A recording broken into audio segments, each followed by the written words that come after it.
love with Jesus because the pastor cared enough to say, son, Jesus don't want your sin. He hates your sin, but he loves you. He loves you. Amen. I got saved. Amen. Let me tell you a story. I want to give you my testimony this morning. I remember going to a little country church in the hills of Georgia where I got saved at. I want to tell you something. I thank God for God's people, man. God, I'm not talking about churchgoers. Right, amen. I'm talking about God's people with a love of Jesus Christ that flows through them like none other.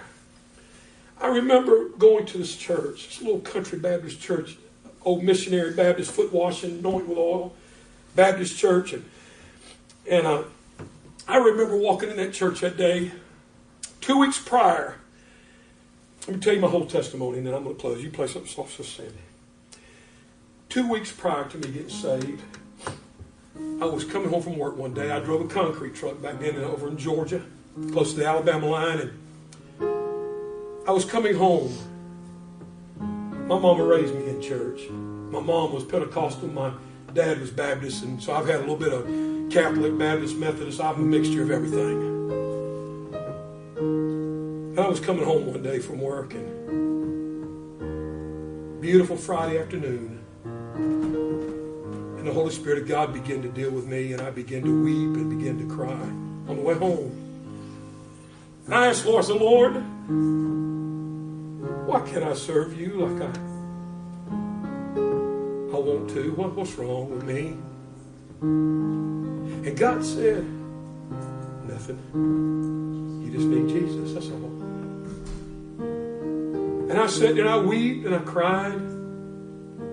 And I got home and she's standing out on the back porch crying. And I said, what's wrong with you? And she said, you know that little Christian daycare that girl has in her house that I've been taking Lydia? My daughter was 6 months old. Said her husband got killed today. He got electrocuted right in front of her. And he died today. He was 24 years old. This boy, they had a house on a hill and a driveway came right up and looked right at the house. And I'd already been under conviction that day, weeping and crying on the way home. See, I was playing church. I wasn't saved. I was playing church. But I had enough of God through my lifetime to know where I was. I said, as soon as I take a bath, let's get dressed and go over to her house. I'd never been to the house. Sandy set all the daycare up stuff, and I'd never even met this girl. Sandy took Lydia over there. She had a little Christian daycare. We rolled up that hill in that yard, and the first sign you see, he made a sign about as big as half that pew, and he had it over his door. As for me and my house, we will serve the Lord. That's all I needed to say. Man, conviction fell in my whole heart, man. God started eating me up. I went and I taught this girl, and I never had met her. So I'm Sandy's husband and Sandy. She was holding my daughter in her arms and watched her husband get electrocuted out in her front yard that day. He took a flagpole out of the ground and he hit the wires, and when he hit the wires, they ran across his yard about, I guess, so high. He hit that with that big old flagpole. They had Flag Day that day for the kids. And he called out her name 3 different times, screaming. And she stood in the door with my baby in her arms. He couldn't move. And her husband died right there in front of her. And I saw that. As for me and my house, we shall serve the Lord. Well, you know God got on me then. He wore me out. 2 weeks later, I said, where's that little church that girl goes to that keeps Lydia? She said, I want to go tomorrow morning. I want to go tomorrow morning.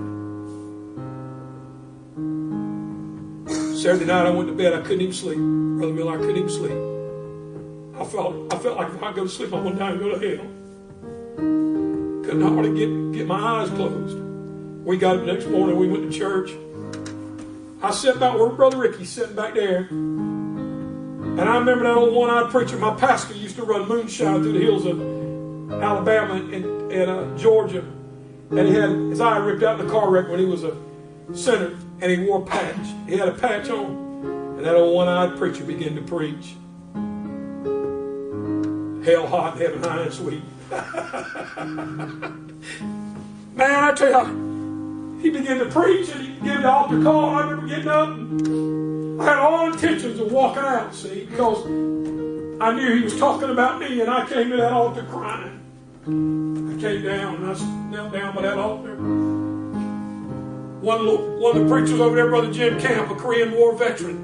He was about 5'5", weighed 450 pounds, big old man. Had another tall, skinny one, Brother Buddy Cross, Korean veteran, standing here. I bowed down and they came around me, and I was pouring my heart out. I said, God, I don't know what to do. I need help. Lord, I need help. And I was hollering out to him. And I got up and Brother Jim Camp said, Son, are you saved? Do you know Christ the Savior? And I said, I think so. He looked at me and he said, right in my face, he looked at me and said, Son, it's not a think so. It is a know so. Jesus loves you. Let's pray. And I said a sinner's prayer, and he led me through it. And when I got up, he said, Son, are you saved? And I said, yes, sir. There's no doubt. He's my Savior. I got saved. Man, what you talking about? See, God is so good, and we don't realize how good he is. Amen. 36 years, and I haven't got over it yet. Amen. Or a little bit over 33, excuse me. I haven't got over it yet. Why? Because God will save you. He loves us. But he wants us to be the people. Through his word, he says, thou shalt not steal, thou shalt not lie, thou shalt not commit adultery, thou shalt not bear false witness, thou shalt not covet, thou shalt not do any of these things. He said, I want you to be a people, a bride without spot, without blemish, set aside. And if we don't get our hearts right, we're going to hell. We're going to hell. He started in the wilderness. He brought it to the cross of Calvary.